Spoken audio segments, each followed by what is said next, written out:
नबीयुल करीमुल अमीन इन्नल्लाह व मलाइकतहु युसल्लूना अलन नबी या अय्युहल्लज़ीना आमनू सल्लु अलैहि वसल्लिमू तस्लीमा। दुरूद पाक पढ़ लीजिए। अस्सलातु वस्सलामु अलैका या रसूलल्लाह व अला आलिका व अस्हाबिका या हबीबल्लाह। अस्सलातु वस्सलामु अलैका या नबीयल्लाह व अला आलिका व अस्हाबिका या खातमन नबीयीन। नवैतु सुन्नतल इतिकाफ। अल्लाह रब्बुल इज़्ज़त के फजल करम से, उस मालिक की दी हुई तौफीक से महाना दरस कुरान में हम सब की हाज़िरी हुई। आज का दरस कुरान खसूसी तौर पर शुहदाए करबला और इमाम आली मकाम इमाम हुसैन रज़ियल्लाहु ताला अन्हु की बारगाह में नजराना अकीदत पेश करने के लिए दुआ है रब्बे कायनात हम सबको अहले बैत तहार सहाबा कराम अलैहिम रिज़वान की सच्ची मोहब्बत अता फरमाए। अल्हम्दुलिल्लाह हम हुज़ूर अलैहिस्सलाम के वो ग़ुलाम हैं जिनकी जोली में अहले बैत की मोहब्बत भी डाली गई और सहाबा की मोहब्बत भी डाली गई। ऐसा नहीं है कि हम सिर्फ अहले बैत से प्यार करते हो और सहाबा को गालियाँ देते हो माज़अल्लाह, और ऐसा भी नहीं है कि सहाबा की तारीफ़ें बयान करते हो और अहले बैत का बुग़्ज़ अंदर रखते हो। और ये बात याद रखें, अल्लाह रब्बुल इज़्ज़त ने मुख्तलिफ़ किस्म के सीने रखे हैं और जो मोमिन का सीना है उस सीने में इतनी गुंजाइश रखी है कि उस सीने के अंदर अहले बैत और सहाबा दोनों की मोहब्बत जमा हो जाए। मुनाफिक का सीना इतना तंग है कि वो एक साइड पे हो जाता है, एक से मोहब्बत करेगा तो दूसरे के साथ मोहब्बत का वो अपना मेयार बरकरार नहीं रख पाएगा। लेकिन अल्लाह ने हमें वो सीने अता किए कि जिन सीनों में हर उस बंदे की मोहब्बत है जिसकी निस्बत रसूलुल्लाह से जुड़ी हुई है। और ये बड़े नसीब की बात होती है, ये बड़े ही नसीब की बात है। जब ये बंदा गौर फिक्र करे तो बंदा बेसाख्ता कहता है, बिन मांगे दिया और इतना दिया कि दामन में हमारे समाया ही नहीं। और फिर बंदा कहता है, मैं इस करम के कहाँ था काबिल, हुजूर की बंदा परवरी है। ये तो उधर से करम हुए हैं। आप इतने अफराद बैठे हैं, कभी गौर फिक्र कीजिएगा, हम जो मोहब्बत अल्लाह ने हमारे सीनों में डाली है, क्या हम में से किसी के पास ये गारंटी है कि हमने कहा था कि अल्लाह इनकी मोहब्बत डालना? ये बड़ी काबिल गौर बात है। क्या हमने कहा था कि अल्लाह इनकी मोहब्बत हमारे सीनों में डालना, या हमने कहा था कि हमें हुजूर का उम्मती बनाना, या हमने कहा था कि मालिक 18,000 से ज्यादा तेरी महलूकात हैं, उनमें कुत्ता भी है, बंदर भी है, सुअर भी है, मछलियां भी हैं, चरिंद भी है, परिंद भी है, गिद्ध भी हैं, उल्लू भी हैं, कव्वे भी हैं, चीले भी हैं, इनमें से अल्लाह को क्या हमने कहा था कि मालिक हमें इंसान बनाना? नहीं था कहा, लेकिन बिन मांगे दिया और इतना दिया कि दामन में हमारे समाया ही नहीं। ये रब की तरफ से मोहब्बत का आगाज हुआ है। और फिर अल्लाह ने सिर्फ इतनी मोहब्बत नहीं फरमाई, बल्कि इंसानों में इतनी कैटेगरीज थी, उन इंसानों में भी जिनको अपना महबूब अता किया वो हम लोग हैं, वो हम लोग हैं। इतने इतने प्यारे दिल अल्लाह ने बनाए कि जिनमें हुजूर की मोहब्बत है, हुजूर अलैहिस्सलाम की अहले बैत और हुजूर अलैहिस्सलाम के सहाबा की मोहब्बत, हुजूर की उम्मत के वलियों की मोहब्बत और हुजूर की उम्मत के उलमाए हक की मोहब्बत है। और हर उस बंदे से मोहब्बत करते हैं, चाहे वो चिट्टा अनपढ़ी क्यों ना हो, जो हुजूर से प्यार करता हो। कितना मोहब्बतों का गुलस्तान है, कितना प्यारा ये एक गुलस्तान है कि जिसको अल्लाह ने हमें बिन मांगे दे दिया है। अब जिस बात की तरफ मैं लेकर जाना चाहता हूं वो समझिएगा, क्योंकि ये जब मोहब्बत की बात होती है ना, तो मोहब्बत के गुलस्तान को कुछ चीजें उजाड़ने वाली भी होती है, कुछ चीजें ऐसी होती है जिनकी वजह से ये गुलस्तान उजड़ते हैं। और उनमें से सबसे बड़ी चीज अना और ख्वाहिशात नफसानी है। जहां अना होती है वहां जिद जन्म लेती है, और जहां जिद जन्म लेती है वहां पर गुलस्तान उजड़ जाते हैं, वहां पर रिश्ते बरकरार नहीं रहते, वहां पर ताल्लुकात बरकरार नहीं रहते, क्योंकि अना ने जगह बना ली। अना को अगर उर्दू में हम कहते हैं तो इसका मतलब है मैं। तो इस मैं के बारे में बुजुर्गों ने बड़ी प्यारी बात इरशाद फरमाया, फुल्ला दा तू इतर बना, इतर दा फिर कट दरिया। इतने फूल जमा कर ले, इतने फूल जमा कर ले कि उनको तू निचोड़ते निचोड़ते दरिया बन जाए।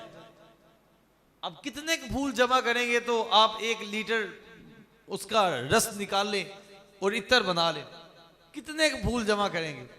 फरमाया तू इतने फूल जमा कर कि दरिया बह जाए, पूरी दुनिया के फूल जमा कर ले, दरिया बहे। फुल्ला दा तो इतर बना, इतर दा फिर कट दरिया, उस दरिया दे विच तू गोते ला, मछलियां वांगू ताड़ियां ला, फिर भी तेरी बो नहीं मुकनी, पहले अपनी मैं मुका। इतनी खुशबू के अंदर रहने के बावजूद भी बुजुर्ग फरमाते हैं तेरी बो खत्म नहीं होनी है। सिर्फ और सिर्फ होता ही है कि बंदा अपने अंदर से ये मैं का कीड़ा निकाल दे। आपको एक मिसाल देकर समझाता हूं। मैं पिछला गिला आपका निकाल दूंगा इंशाल्लाह आज। आप पिछला मुझे याद है, गिला इंशाल्लाह धो दूंगा आज। तो एक मिसाल देता हूं। कुत्ते हो ना किसी कमरे में बंद, कुत्ते हो तो वो अंदर भौंक रहे हों, तो कोई बंदा आकर ना उनका इलाज करना चाहे तो वो कहे जनाब ये कुत्ते भौंकते हैं, लिहाजा बाहर से कुंडी लगा देते हैं। बाहर से कुंडी लगाते हैं, हो सकता है चुप कर जाए। तो वो कहते हैं नहीं नहीं, इस कुत्ते को बाहर निकालो फिर सुकून मिलेगा। हैं, कुत्ते को बाहर निकालो फिर सुकून मिलेगा। या एक सादी सी मिसाल यूं ले ले, किसी गांव में ना किसी कुएं के अंदर कोई कुत्ता मर गया, तो कुत्ता कुएं के अंदर मर जाए तो कुआं अगर छोटा है ना तो हुक्म यह है कि सारा पानी निकाला जाएगा। अहले इलाका मौलाना साहब के पास आए, आकर कहते हैं हजरत साहब कुत्ता गिर गया, कुत्ता गिर गया कुएं में, कुआं पाक कैसे होगा, कैसे पाक होगा? मौलाना साहब कहते हैं सारा पानी निकालें, वो कुआं पाक हो जाएगा, क्योंकि वो पानी और रिश्ता है फिर नहीं आ जाता है, तो सारा निकाल दे। अब वो लोग गए और जाकर उन्होंने सारा पानी निकाला और पानी दोबारा से जमा हो गया। फिर लोग पानी पीने की तरफ आ नहीं थे रहे, कह रहे थे लेविंग पीना से सानू वाले डर लग रहा है। अभी हमारा शक दूर नहीं हुआ, पता नहीं पाक हुआ है नहीं हुआ। ऐसा करते हैं, पहले मौलवी साहब को बुलाने हैं, पहले मौलवी साहब को बुलाने हैं, फिर असाबी आ गए। उन्होंने मौलाना साहब से आकर कहा हजरत साहब सारा पानी निकाला है लेकिन पानी पी कोई नहीं रहा। वो कहते हैं पहले मौलाना साहब पिए फिर हम पिएंगे। हजरत साहब पानी लेकर आए, आप पिएंगे? उन्होंने कहा कोई मसला नहीं, ले आओ। सारा पानी निकाला, बिल्कुल सारा निकाला, तो लेकर आओ। वो गए, जाकर एक प्याला बड़ा पानी लेकर मौलाना साहब के पास लाए और मौलाना साहब कहते हैं सारा पानी कटिया जे? कहते जी सारा कटिया जे। अब पीने लगे तो सुन्नत के मुताबिक जब उन्होंने पानी को देखकर पिया ना तो अंदर कुत्ते के बाल नजर आ रहे थे। उन्होंने कहा चले हो कुत्ता भी कटिया जे नीचे कटिया? कहने हाँ नहीं नहीं कुत्ता तो नहीं कटिया। कहने पहले कुत्ता कटो, समझे? पहले कुत्ता निकालो अंदर से, कुत्ता निकालोगे तो फिर पानी निकालोगे तब पाक होगा। अब मैं आपको आपकी जगह पर लेके जाने लगा हूं। मक्के भी जाते हैं, मदीने भी जाते हैं, महफिलों में भी आते हैं, रातों को जागते भी हैं, रोते भी हैं, अपने अंदर से पानी निकालते भी हैं, लेकिन मैं का कुत्ता अंदर ही है। वो भाई कुत्ता पहले निकालो फिर पाक करो, इंशाल्लाह पाक हो जाएगा। इसी को समझाया बुजुर्गों ने, फुल्ला दा तो इतर बना, इतर दा फिर कट दरिया, उस दरिया दे विच तू गोते ला, मछलियां वांगू ताड़ियां ला, फिर भी तेरी बो नहीं मुकनी, पहले अपनी मैं बका। कुत्ता अंदर से निकालना पड़ेगा। हाजी मेरे नाल ऐ नहीं किता, मुझे ये नहीं कहा, मेरे साथ ये नहीं हुआ, मेरे साथ बात नहीं हुई। ओ भाई क्या हो गया मोहतरम, अपने अंदर से बंदा वो निकाले तो सही उसको। अगर रसूल करीम सल्लल्लाहु अलैहि वसल्लम के दीन की बात आ जाए, फिर भी हम अना को लेकर बैठ जाए, बातें करने वाली है, हुजूर की शरीयत की बात है। और कोई ऐसा मामला भी नहीं है कि कोई बंदा हमारी जात के ऊपर चढ़ गया, हुजूर के दीन की बात है। फिर भी ये बड़ी बड़ी कॉन्फ्रेंस होती हैं, बड़े बड़े प्रोग्राम होते हैं, यकीन जाने हमने देखा वहां पर भी कुछ लोग जो है ना अपनी अना का मसला बनाकर बैठ जाते जी। मैं मशवरा देता ही तो मेरे को लगा नहीं, मेरा मशवरा मनिया नहीं, मेरा मशवरा मनिया नहीं, तो लिहाजा मैं आगे जे थोड़े नाल खलोना।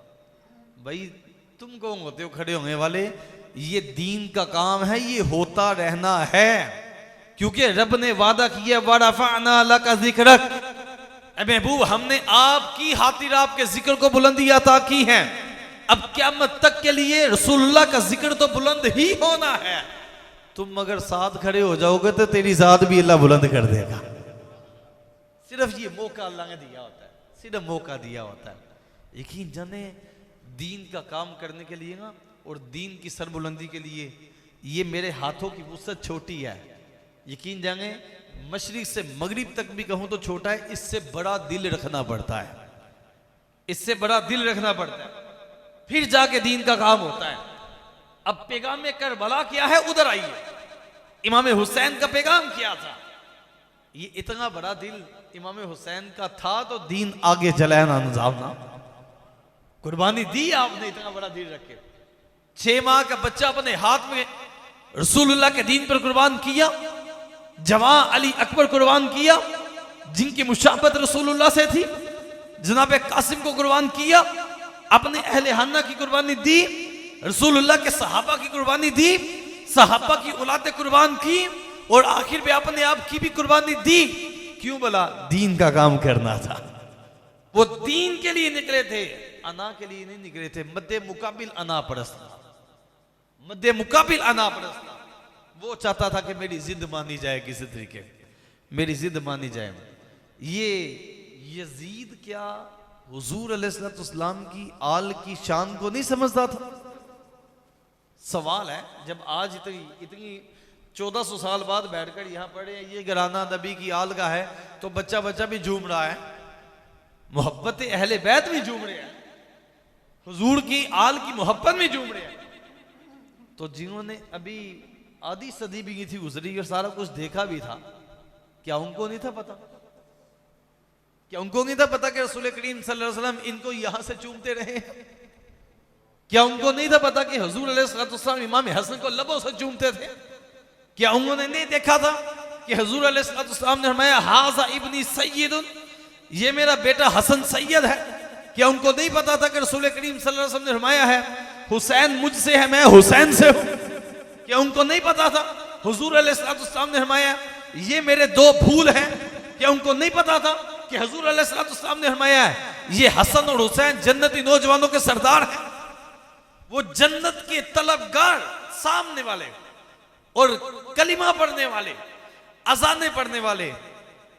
तारीख के औराक में ये बात लिखी है, जब इमाम हुसैन आखिरी खुतबा देने के लिए बाहर निकले ना, तो उनमें से एक बंदा खड़ा हो कहता हुसैन बात को जल्दी पूरा कर, हमने जुम्मा भी पढ़ना है, जुम्मा भी पढ़ना है, बात को जल्दी पूरा कर, हमने जुम्मा भी पढ़ना है। पता चला कि जब नफसानी ख्वाहिशात सर पर चढ़ जाएगा तो फिर सामने हुसैन इब्न अली भी नजर नहीं आते। मैं और आप तो बड़ी मामूली सी चीज है भाई, हम तो उनके गुलामों के जो कुत्ते हैं उनके कदमों की हाँक के बराबर भी नहीं। हमें कोई कह दे कि भाई पीछे हट जाओ तो हमारी क्या औकात है? जब ख्वाहिशात नफसानी या अना का कीड़ा अंदर बैठ जाए तो उस वक्त हुसैन इब्न अली भी सामने नजर नहीं आते भाई। तो मैं और आप क्या चीज है भाई?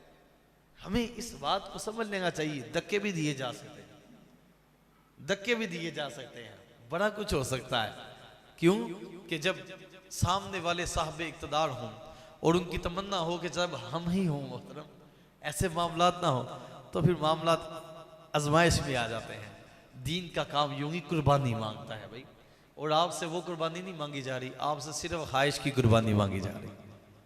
आपसे सिर्फ ये कुर्बानी मांगी जाती है कि भाई अपने अना के जो कीड़ा है इसके ऊपर पाँव रख दो, इतनी सी कुर्बानी दे दो, रसूलुल्लाह का दीन का काम करने वालों के साथ खड़े ही हो जाओ।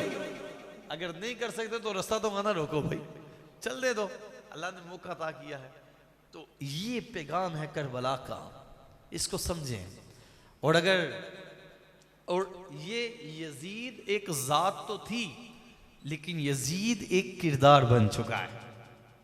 हुसैन इब्ने अली एक जात तो थी और है, लेकिन ये अब एक किरदार का नाम है। अब किरदार क्या है?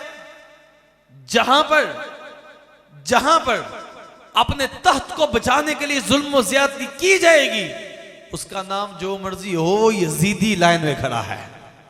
समझे बात को? वो यजीदी लाइन में खड़ा है। और जहां पर हुजूर का दीन तख्त पर लाने के लिए कुर्बानी दी जाएगी, वही हुसैन इब्ने अली के पीछे खड़े हैं। इतना सा बड़ा क़यामत तक ये निजाम चलना है भाई, क़यामत तक चलना है। अब हमारी मौज है, हम कहां पर लाइन अपना नाम लिखवा, हमारी मौज है, हम किस तरफ खड़े होते हैं। हुसैनियत हैशात को कुर्बान करने का नाम, औलाद को कुर्बान करने का नाम है। हुसैनियत दीन इस्लाम की सरबुलंदी के लिए अपनी गर्दनें कटवाने का नाम है। हुसैनियत अपने बच्चे दीन के लिए कुर्बान करने का नाम है। यजीदियत शराबनोशी का नाम है। यजीदियत जुआ खेलने का नाम है। यजीदियत ये किमारबाजी करने का नाम है। यजीदियत कुत्तों की लड़ाइयां देखने का नाम है। यजीदियत ये बंदरों के तमाशे और मुर्गों की लड़ाइयां करवाने का नाम है। यजीदियत अपनी जात के लिए और अपने तख्त को बचाने के लिए इस्लाम को कुचल देने का नाम है। लिहाजा क़यामत तक के लिए जो जो ये किरदार अदा करेगा, वो यजीद की लाइन में खड़ा नजर आएगा। ये ऐसा नहीं है कि यजीद एक मरतबा सारी जिंदगी हम कहते रहे यजीद है ही लानती था, तो आप ही सूद का कारोबार करते रहिए, ऐसा नहीं है मोहतरम। ये तो बात होगी, ये तो हश्र को होगा मालूम, जीता कौन और हारा कौन। ये तो उधर जाके फैसले होंगे, इधर से आंख बंद हुई है, हकीकत में आंख खुल जानी है, पता चल जाएगा कि हम क्या करके आए हैं। और जिनको अल्लाह रब्बुल इज्जत ने तौफीक अता की है, काश कि वो लोग भी आज एक प्रोग्राम करना होगा बाहर किसी मैरिज हॉल वगैरह में, तो आपको 10 जगहों पर जाकर इजाजतें लेनी पड़ती हैं। ये सिग्नेचर करवा लो, तो वो करवा लो, तो उससे पूछ लो, तो इससे पूछ लो, तो डीसीओ के पास जाओ, तो एसएचओ के पास जाओ, ये करेंगे तो वो करेंगे। नरगस ने कंजरी ने नाचने आना हो तो उसके लिए कोई टेंशन नहीं, उसमें ये साथ शामिल हो जाते हैं। तो बताएं फिर इस्लामी रियासत में इस्लामी कानून कैसे नाफिज होगा जब कंजरियां नाचने के लिए एनओसी की जरूरत नहीं है, और रसूल करीम सल्लल्लाहु अलैहि वसल्लम के दीन की बात करने के लिए एनओसी की जरूरत है, तो भाई फिर दीन तख्त पर कैसे आएगा? जिसका नाम जिससे एनओसी लेंगे जाता है, उनके नाम भी कईयों के मोहम्मद हुसैन है, कईयों के मोहम्मद अली हैं, और वो इजाजतें देने के लिए तैयार नहीं होते कि हम इजाजत दे दे जनाब, रसूलुल्लाह के दीन की बात हो गई है। तो भाई फिर तुमने इतने नाम क्यों रखे हैं? वो तो बड़ा क्या नाम मुसलमान शो करने के लिए रखे हैं? क्या नाम इसलिए रखे हैं क्या जैसे एक तादाद है जिनके पास पाकिस्तान का अपना वो आईडी कार्ड तो होता है, लगता तो यूं ही है कि ये पाकिस्तानी है, लेकिन उनकी गुफ्तार और किरदार पाकिस्तान के खिलाफ होता है, और वो नाम ले रहे होते हैं पाकिस्तान का, मोहतरम पाकिस्तानी है। तो हमें इस बात को समझना है, इमाम अली मुकाम इमाम हुसैन रज़ियल्लाहु तआला ने हमें गुलामी का नहीं आज़ादी का दर्ज दिया है। इस पैगाम को भी समझे। आपने ये गुलामी थी कि यजीद की मान ली जाती, जैसे कहता है ठीक है कर लो, जैसे कहता है वैसे कर लो, अपनी जानें बचाओ, अपनी गद्दी बचाओ। मैं कहता हूं क़यामत तक के लिए कोई भी पीर हमारे सामने आ जाए, हुसैन इब्ने अली से बड़ा पीर नहीं हो सकता, ऐसा ही है। और मदीने की गद्दी से बड़ी गद्दी नहीं हो सकती। आज हम अपनी गद्दियों को बचाने के लिए लग पड़े, और किरदार हुसैनी को भूल गए। जिन गद्दियों से इमाम हुसैन के किरदार की रमक नजर आनी चाहिए थी, उन्हीं गद्दियों पर डोल धमके शुरू हो चुके हैं। उधर भी ये काम शुरू हो चुके हैं, उधर ही चर्च और भंग के सूटे लग रहे हैं। हमने अंदाज ही और बना लिए हुसैन इब्न अली का ये पैगाम है नहीं था। आपने गद्दी को छोड़ा, कहा अब दीन की कुर्बानी का वक्त आ गया है, दीन जा रहा है, लिहाजा इसको बचाने के लिए गद्दी को छोड़ा जाएगा। और वो कुर्बानी दी थी तो आज भी वो चल रहा है निज़ाम। आज सोने का चमचा मुंह में लेकर लोग पैदा होते हैं, साहबजादा साहब, साहबजादा साहब, साहबजादा साहब, साहबजादा साहब, वो चढ़ जने सेड़ दे। ना कुरान की तालीम लेते हैं साहबजादा साहब, ना दीन की तालीम लेते हैं, ना साहबजादा साहब को अपना दरस नामी करने की हाजत है, ना उनको किताबों से कोई शगुफ है, क्योंकि साहबजादा साहब है, वड्डियां महफिलां थे ऑटोमेटिक आ जाए। साहबजादा साहब है ना, तो पहले दिन से ही लोगों ने हाथ पांव चूमने शुरू कर दिए, तो उनको क्या जरूरत है कुछ करने की? उनको क्या जरूरत है? जिनको दीन के लिए एक धक्का ना लगा, वो आज वारिस बने हुए हैं। वो कहते हैं हम हैं वारिस। मैं कहता हूं तुमने कभी हुसैन इब्न अली की वो कुर्बानी को पढ़ ही लिया होता जो करबला में दे गए हैं, उसको पढ़ ही लिया होता, ये समझ लिया होता। ये हम कहते हैं आज मौलवी इतना बड़ा सोखा पेशा हो गया जनाब। मौलवी साहब आएंगे, नात पढ़ी जा रही है, मौलवी साहब आएंगे, नाली नारे तकबीर अल्लाह, नारे रिसालत। और भाई रसूलुल्लाह की तारीफ छोड़कर तुम एक मौलवी के लिए नारे लगाना शुरू हो गए। ठीक है, उलमा की शान है, लेकिन रसूलुल्लाह की तारीफ ज्यादा मुकद्दम है। समझे इस बात को? तो यही तो, ये चापलूसियों से निकले, थोड़ा सा अपने आपको बाहर निकालें। क्या गुलामी की जंजीरें कब तक पहन कर बैठे रहेंगे हम? भाई मुझे एक शख्सियत के बारे में पता चला, रोजाना रात को ना, किसी छोटे शहर के रहने वाले, रोजाना रात को हजरत के पास था कोई 5, 7, 8, 10, 15 जो है ना, वो नात हाँ शहर की और कुछ खुताबा बैठे होते हैं। क्यों भला? उन हजरत की जेब में 500 की थदी होती है, पूरी नए नोटों की ना, 500 की। तो उनको पता है कि यार जरा ला के रखांगे ना, तो फिर जेरे प्रोग्राम नहीं आएंगे ना मेहमान हसूसी हैं, क्योंकि नोटों की थदियाँ 1500 की जेब च नहीं। मेहमान हसूसी तो फिर ऑटोमेटिक होते हैं। हम तो किसी गरीब को कभी मेहमान हसूसी बनाते ही नहीं है, हम नहीं बनाते गरीब को ना, क्योंकि गरीब बेचारे मेहमान हसूसी बन के करना क्या है? उन्होंने कहने तुम वो नुकरे ला के बह पीछे जाए, तो वो थे सही है, तो वो उधर ठीक है, मेरे हिसाब से वो उधर ठीक है, क्योंकि वो उधर बैठकर अपनी मौज में होता है। मेहमान हसूसी को 100 बातें सोचनी पड़ती हैं। मनु लोग वेखते होंगे, मैं रोवांगा तो लोग की कहेंगे, मैं हसांगा तो लोग की कहेंगे, हैं उन्होंने 100 गल्लां सोचनियां पैंदियां। वो पीछे बह के कहता है दिल में हो याद तेरी गोशाए तन्हाई हो, फिर तो हलवत में भी अजब अंजुमन आ रही हो।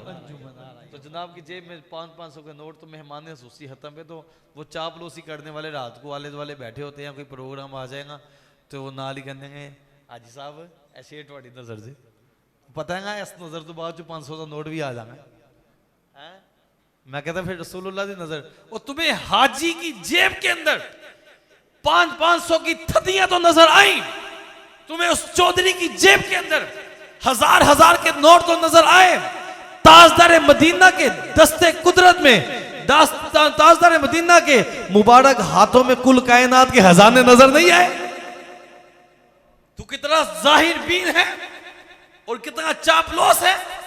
हमने तो एक ही सबक पढ़ा है कि तेरे टुकड़ों पे पले गैर की ठोकर बेगा डाल, जिरकियां खाए कहां छोड़ के सदका तेरा, और तेरी सरकार में लाता है रजा उसको शफी जो मेरा गोस है और लाडला बेटा तेरा। हमने तो एक ही सबक पढ़ा भाई, उन्हें जाना उन्हें माना, ना रखा गैर से काम, लिल्लाहिल हम्द में दुनिया से मुसलमान गया। जो हुजूर की मोहब्बत का दम बढ़ने वाले इधर उधर क्यों हो जाते हैं, मुतज़ब्ज़ब क्यों हो जाते हैं? यहां पर सुने वजह क्या। आज आप आए हैं दरस कुरान सुनने के लिए, यकीन जाने ये खुशनसीब लोगों का शियार जिनको अल्लाह रब्बुल इज़्ज़त चुन ले। क्यों कि हदीस वाक़ आपके सामने पढ़ दूं, मिशकात शरीफ की हदीस वाक़, मेरे करीम आका सल्लल्लाहु तआला अलैहि वसल्लम ने फरमाया मन साला का तरीक़न यल्तमिसु फीही इल्मा सहलल्लाहु लहू बिही तरीक़न इलल जन्नह। हुज़ूर अलैहिस्सलातु वस्सलाम ने फरमाया जो बंदा दीन के रास्ते पर कोई इल्म हासिल करने के लिए किसी रास्ते पर चला, घर से चले हैं ना इल्म हासिल करने के लिए, इल्म हासिल करने के लिए चला, फरमाया सह्हलल्लाहु लहू बिही तरीकन इलल जन्ना, अल्लाह उसके लिए जन्नत की राहें सोखी कर देता है। वो चला दीन सीखने है, चला है मैं आज दरसे कुरान में हाजिर होऊंगा तो कोई दीन की बात सीख लूंगा, मैं जाकर सीखूंगा कुछ। फरमाया उसका ये चलना रब को इतना पसंद आता है, इतना पसंद आता है, अल्लाह उसके लिए जन्नत की राहें आसान कर देता है। कितनी प्यारी बात है। और मेरे करीम मक्का सल्लल्लाहु अलैहि वसल्लम ने एक और बात इरशाद फरमाई, फरमाया इन्न दीन बदा गरीबा, जब दीन चला था तो अजनबी था, दीन चला था तो परदेसी था। किसी चौक में, किसी चौराहे में, किसी पहाड़ी की चोटी पर, किसी जगह पर जब दीन की बात करनी होती ना तो लोग धक्के देते थे, लोग धक्के देते। दीन चला था तो अजनबी था, इसे ठिकाना कोई नहीं देता था, बड़ी मुश्किलात थी, दीन की बात करने में बड़ी मुश्किलात थी, दीन का पैगाम सुनाने में बड़ी मुश्किलात थी।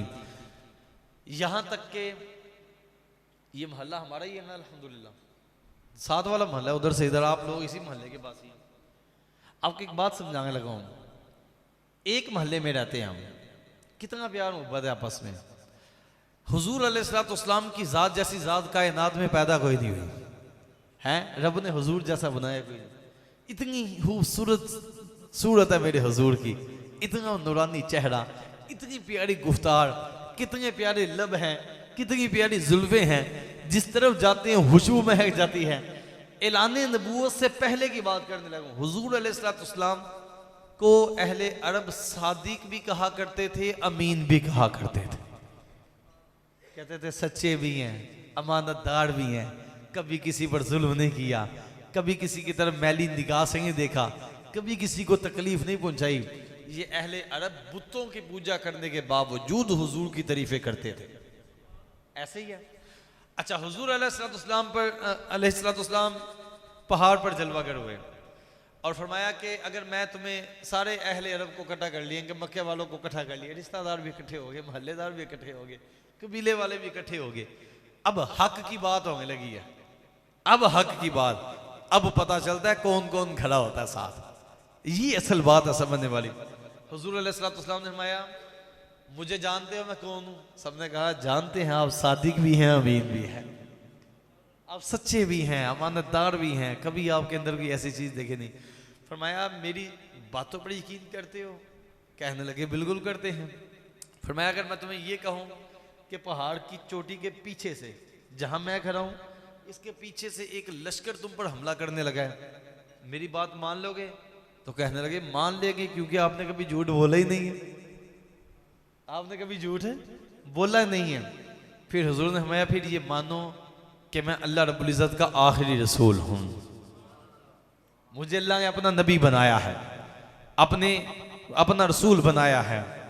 तो वही जो 5-10 मिनट पहले बात कर रहे थे ना कि हम मानते हैं, सच्चे भी हैं, वो भी हैं, तो उनमें अबू लहब खड़ा हुआ कहता है मोहम्मद तुम्हारे हाथ टूट जाए वहां से, जिन हाथों से हुजूर बात फरमा रहे थे। तो अल्लाह ने तब्बत यदा अबी लहब, अबू लहब तेरे दोनों ही टूट जाए, तेरे दोनों ही टूट जाए। कुछ ने कहा कि अपना अना आ गई ना, है उसी कबीले के, 40 साल जिंदगी गुजारी, सारा कुछ मारे हैं, झुक झुक कर सलामे भी करते थे, सारा कुछ करते थे, लेकिन जब बात आई ना अपनी अना की, जब बात आई अपनी नफसानी ख्वाहिश की, फिर सामने खड़े मोहम्मद रसूलुल्लाह भी उनको बुरे लगने लगे। समझे बात को? तो मैं कहता हूं भाई ये वो मसाइल जो हुए थे ना, वो क़यामत तक के लिए सबक दे गए, सबक दे गए। आज उलमा हुजूर के वारिस है, अगर बात सुनने से पहले तक झुक झुक कर सलामे होती थी तो बात होने के बाद भी वही कैफियत रहे तो समझ लाना सदीक अकबर का किरदार अदा कर रहा है, समझे? और अगर नहीं फिर मामला और हो गया तो फिर अबू लहब और अबू जहल में और आजकल के मामला में क्या फर्क रह जाता है? ख्वाहिशात नफसानी आ गया, अपनी अना सामने आ गई। तो ये हुजूर अलैहिस्सलाम इन दीन बदा गरीबा, जब दीन चला था तो अजनबी था, परदेसी था, कोई ठिकाना नहीं देता था, इसे कोई जगह नहीं देता था अपने घर में, जो भी कलीमा पढ़ता उसे मारा जाता, सताया जाता। फिर क्या हुआ? फिर अल्लाह ने इस्लाम को उरूज अता किया, इस्लाम को उरूज अता किया। फरूक आजम रज़ियल्लाहु तआला अन्हु के ज़माने में 22 लाख मरबा मील तक हुकूमत इस्लाम की गई और आधी दुनिया तक आपने हुकूमत की।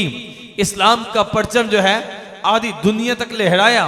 हुजूर अलैहिस्सलाम ने फिर आगे फरमाया वसयऊदु कमा बदा, मेरा दीन वैसे ही हो जाएगा जैसे ही चला था, यानी इसे फिर ठिकाना नहीं मिलेगा, इसे फिर जगह नहीं मिलेगी।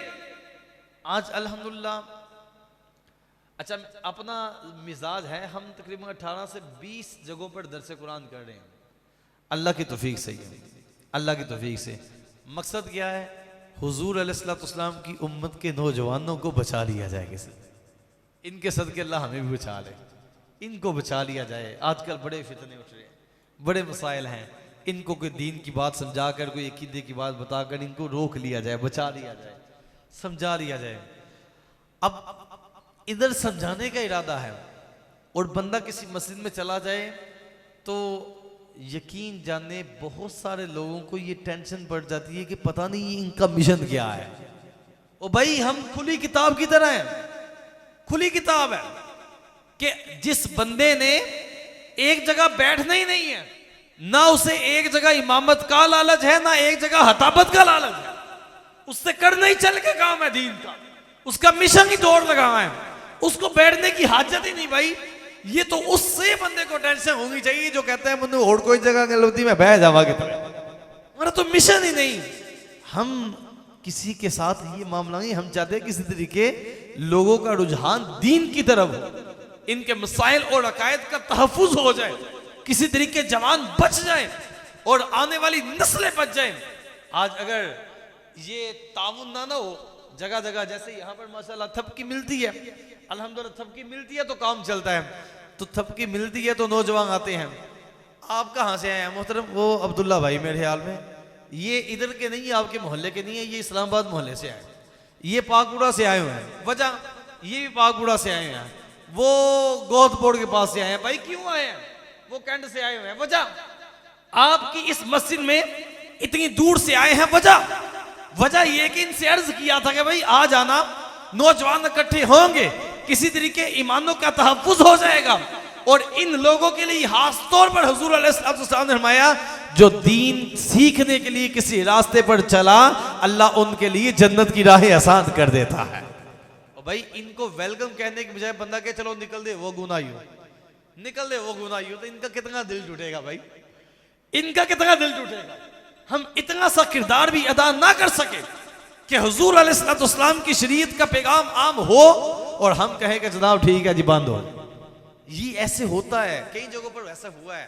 हाजिरी होती है 2-4 मरतबा होने के बाद, क्योंकि बातें बाज़ का सख्त होती हैं तो लोगों को हजम नहीं होती हैं, तो भाई बात को हम लिखी हुई करते हैं, अपनी तरफ से तो करते कोई नहीं, बातें तो लिखी हुई है सामने, मैं एक एक हवाला लिख कर लाता हूं। तो बहरहाल मेरे हुजूर ने फरमाया फिर दीन वैसे ही हो जाएगा जैसे चला था, फिर मुश्किलात आएंगी, फिर आजमाइशें आएंगी, यहां तक कि दीन पर चलना एक वक्त ऐसा आएगा, दीन पर चलना इतना मुश्किल हो जाएगा जैसे हाथ में आग का अंगारा लेकर चलना मुश्किल।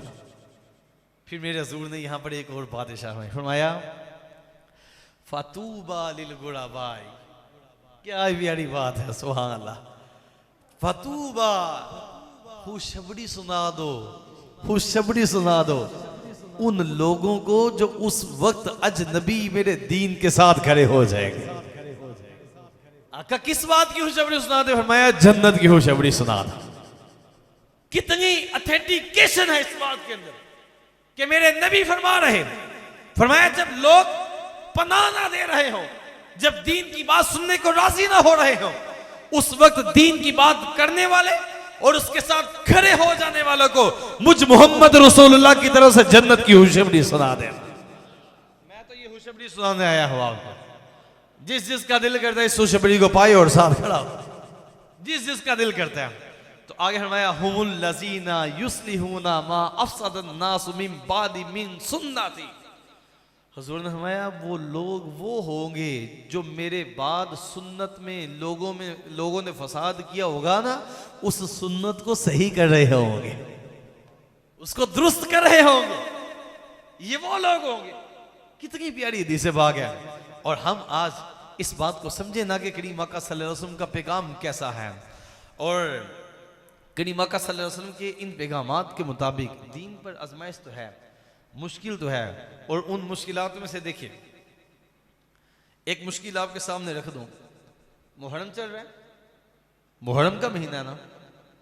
आप अभी नाम लेना किसी के सामने कि मुहर्रम में शादी करना जायज़ है, तो कई लोग ही थोड़ा गिरेबान फाड़ लें। समझ आइए, गिरेबान पकड़ लेंगे। हालांकि जो फी नफ्सी ही निकाह है ना, जो शरीयत के दायरे में है, उसको किसी दिन भी कर सकते हैं, जायज़ है, क्योंकि सवाब का काम। लेकिन शादी के नाम पर ये गुस्सा क्यों आता है मुहर्रम के महीने में? क्यों भला? क्योंकि आजकल की जो शादी है ना, वो हराम करी के बगैर मानते नहीं है लोग। वो कहते हैं ना ना ना ना ना शादी का ना नहीं लेना मुहर्रम से, क्योंकि ढोल तो बजाने कोई नहीं। तो मैं क्या मुहर्रम के अलावा ढोल बजाने जायज़ हो जाता? क्या ख्याल है? अच्छा जी, जो लोग मुहर्रम के महीने में निकाह के ऊपर भी पाबंदी लगा देते हैं, ये जो अभी 14 अगस्त के लिए बाजे निकल आए, इस पर क्यों नहीं कलाम करते? इन बाजों पर भी तो कलाम करें। अगर बैंड बाजे मना है तो ये तूते बाजे भी तो मना है ना। ये 14 अगस्त वाले दिन एक तादाद है उन लोगों की जो पहले 10 दिन मुसलमान हो जाते हैं। उन लोगों की तादाद है पहले 10 दिन मुसलमान हो जाते हैं। नहीं जी नहीं, गाना भी नहीं सुनना, तो भी नहीं सुनना। तो भाई इस्लाम सिर्फ 10 दिन के लिए इस्लाम नहीं, जब कलिमा पढ़ लिया उस वक्त से लेकर दुनिया से जानने तक के लिए अहकामात तुम पर लाजिम कर दिए गए। इस हकीकत को मानने को तैयार ही नहीं, क्योंकि तबीयत माइल नहीं होती शरीयत की तरफ, तबीयत माइल नहीं होती है। तो फिर कहते हैं नहीं नहीं नहीं मुहर्रम दे महीने मुहर्रम सफर के बेच गाल ना करियो इस तरह। अच्छा जी, जितने लोग मुहर्रम के अंदर इस बात को मना करते हैं और सफर में मना करते हैं, क्योंकि सफर में 40 तक बात जाएंगी होती है ना। मौला अली रदिल्लाहु ताला अन्हो का निकाह सैयदा फातिमा ज़हरा रदिल्लाहु ताला अन्हा के साथ यकम सफर का हुआ था। यकम सफर का हुआ था। कहते सफर का महीना उस महीने नहीं करना। तो ये बात है कि हमें कम से कम 14 अगस्त के हवाले से ये तो सोचना चाहिए कि बाजे तो बंद हो, किसी तरीके इसको तो किया जाए। लेकिन मुहर्रम के महीने में शादी नहीं करनी, जो दायरा शरीयत में भी हो वो वाली।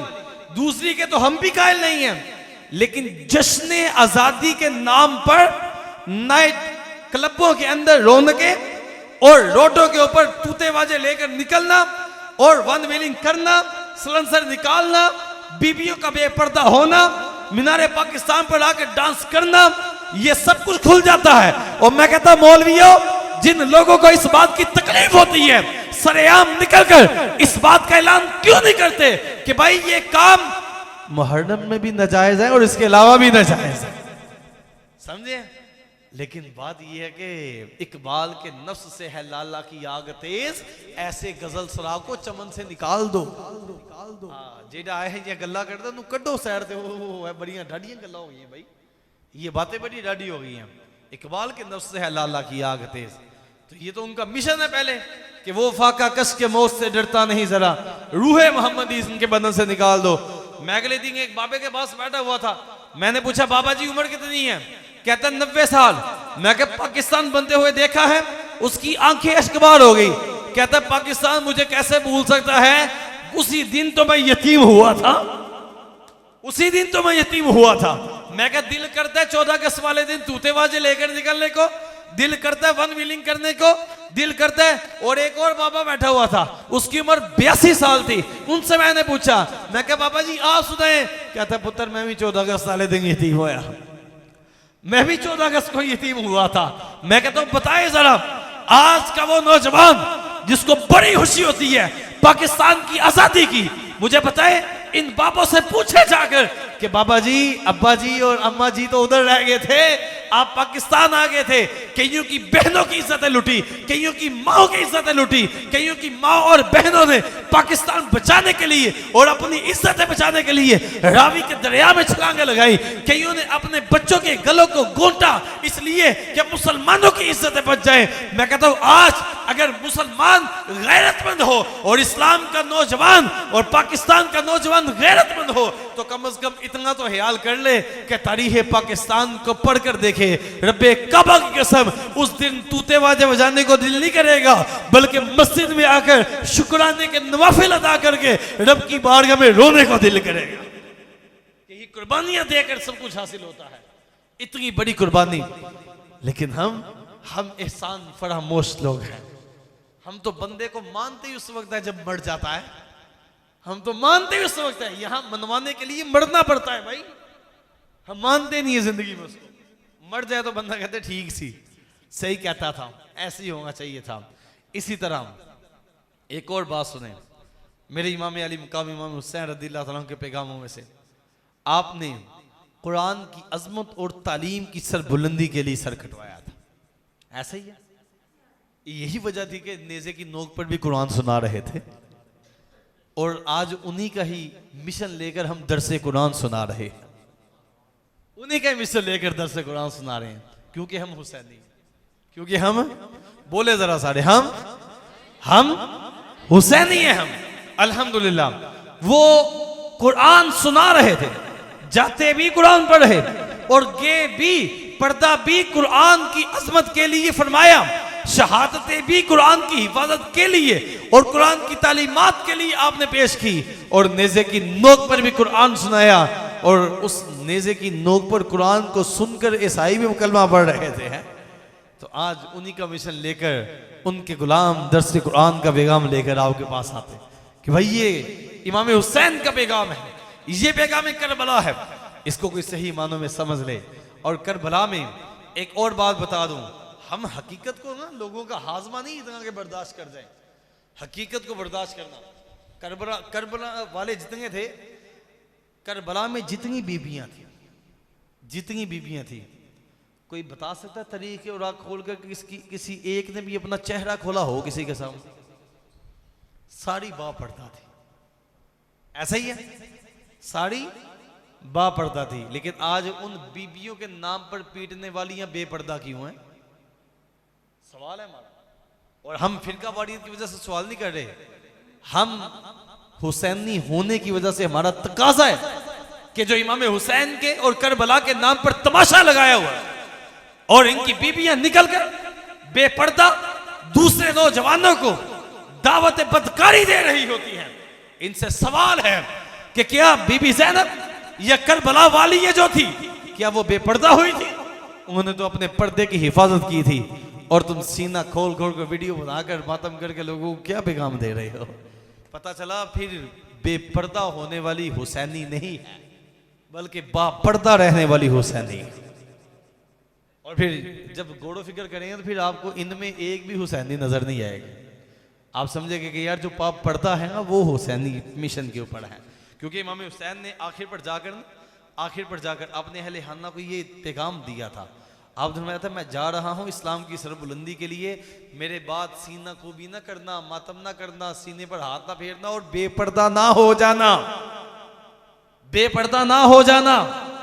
ये इमाम हुसैन के अल्फाज और आपने ये जो पैगाम दिए ये मौजूद है।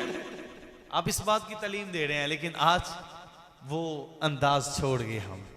आज तो इतनी बेपर्दा हवातीन व्यक्ति, हम हुसैनी हैं, कईयों में स्टेटस लगाए होते हैं, उधर बेपर्दा है, उधर गाने बाजे भी हैं, उधर म्यूजिक भी है, डोल डमक्का भी है, तो 10 मरद स्टेटस ला के ना हुसैनी बन जाती है। हम हुसैनी हैं, हम गम नहीं मनाएंगे तो कौन मनाएगा? हमने नहीं करता, मैं क्या कम अज कम गम के साथ साथ ये कर लिया होता कि हम उनके मिशन पर अमल नहीं करेंगे तो कौन करेगा? तो फिर तुम यहां पर भी ये मामला बचा लेते। लेकिन हाँ, इस्लाम की बल्कि अहले बैत अतहार का फतवा ही सुना दूं आपको। गालबन सैयदा फातिमा तो ज़हरा रज़ियल्लाहु तआला अन्हा फरमाती है, मर्द की गैरत का अंदाजा उसकी औरत के पर्दे से लगाया करो।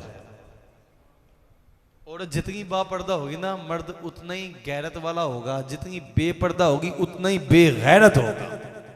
ये फतवा है उनका, मेरे पास इस डायरी में लिखा हुआ है।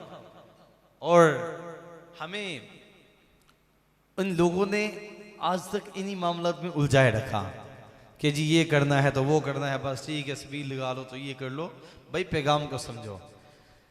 फिर एक और चीज, आजकल एक तादाद है वो कहती है कि जनाब हम हैं, उनको भी मान लेते हैं और इनको भी मान लेते हैं। असल मसला ही यहां से होता है, जब इंसान के अंदर निफाक पैदा हो जाए ना, जिसे कहते हैं मुनाफकत, तो वो दो रंगा हो जाता है, दो रंगा। आपने कई जगहों पर गांव देहात में जाकर ना देखा होगा, कुछ लोगों के जनाजे दो दो मरतबा होते हैं, एक 5 तकबीरा वाला, एक 4 तकबीरा वाला। कभी जिंदगी में हुआ ऐसा? तो वह कईयों के साथ होता था। ऐ जी 5 वाला पढ़ लिया होगा, 4 वाला पढ़ लिया, सीखा तुम अपना पढ़ लो, सी अपना पढ़ लो। भाई सवाल ये है कि ये शख्सियत जो मरी है, ये इतनी मुतनाज़े कैसे हो गई कि यहां पर लड़ाई हो गई। पता चला ये 5 तकबीरों वालों के साथ भी यारी रखता था और 4 तकबीर वालों के साथ भी रखता था। ये उनको भी खुश रखता था, ये इनको भी खुश रखता था।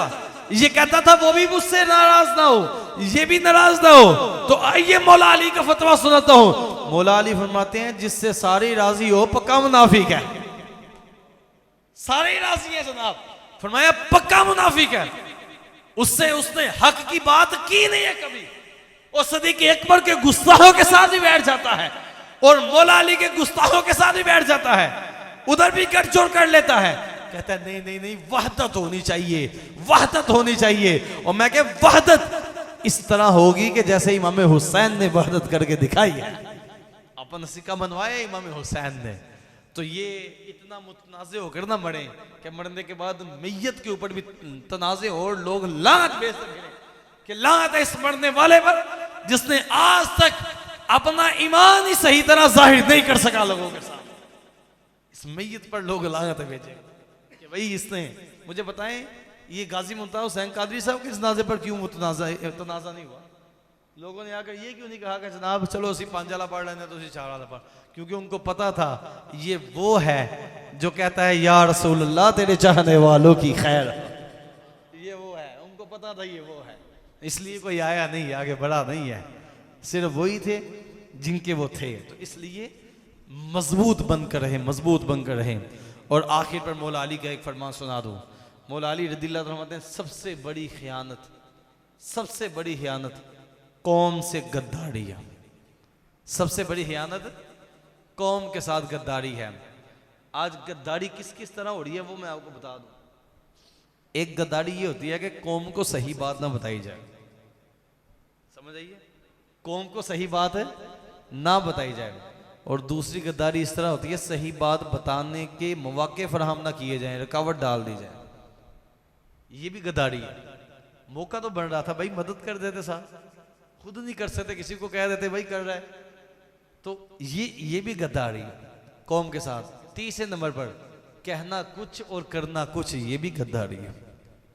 तो गद्दार ना बने, वफादार बने। गद्दार ना बने, वफादार बने। दुआ है मालिक कायनात हमें इमाम हुसैन के मिशन के मुताबिक जिंदगी गुजारने की तौफीक अता फरमाए। आमीन बिजाहिन नबील अमीन सल्लल्लाहु अलैहि वसल्लम। इंशाअल्लाहुल अज़ीज़ 20 अगस्त बरोज़ इतवार बाद नमाज़ शाम तहफ़्फ़ुज़ अक़ायद अहले सुन्नत के नाम से शाहजी पैलेस में इंशाअल्लाह ताला कॉन्फ्रेंस है और वहाँ पर इंशाअल्लाह हम सब ने हाज़िरी देनी है। इशा के बाद इतवार है और इसको इसलिए रखा कि अभी तो मैंने आपके सामने खुल डुल के बाद ही कोई नहीं की, ये समझ लें कि ये पच भी नहीं है उसमें, हमने खुल डुल के बाद ही कोई नहीं की आपके सामने।